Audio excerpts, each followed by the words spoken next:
ឡូវខ្ញុំបានដោះបំបែកចេញហើយមើលកុងតាក់ទ្វារក្រោយកុងតាក់នេះកាលណាតែតួបោះម៉ាស៊ីនបោកនេះវាកន្លែងខ្លាំងប៉ះកុងតាក់នេះអញ្ចឹងវាធ្វើឲ្យ error កុងតាក់ទ្វារដែរ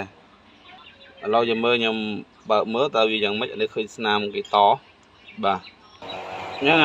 ខ្សែ sensor នេះគឺគេតមុនវាដាច់ពីគ្នាហើយ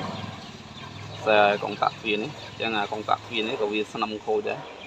អញ្ចឹងមានតែ direct បាទឥឡូវយើង test speed ម្ដងទៀត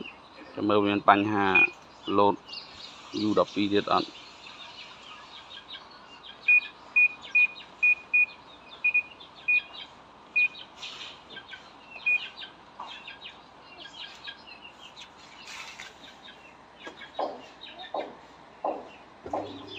បាទអញ្ចឹងម៉ាស៊ីននេះវាចាប់ផ្ដើមវិលធុងហើយអញ្ចឹងវាឡើងមានបញ្ហា U12 ទៀតហើយមិនគាត់យើងចុចឲ្យវាដំណើរការវាមានបញ្ហា load U12 អញ្ចឹងបងប្អូនថ្មីដឹងណា U12 អញ្ចឹងធុងនេះកាលណាតែវាពូតហើយកន្លែងយ៉ាងណាក៏វាឡើង load ដែរ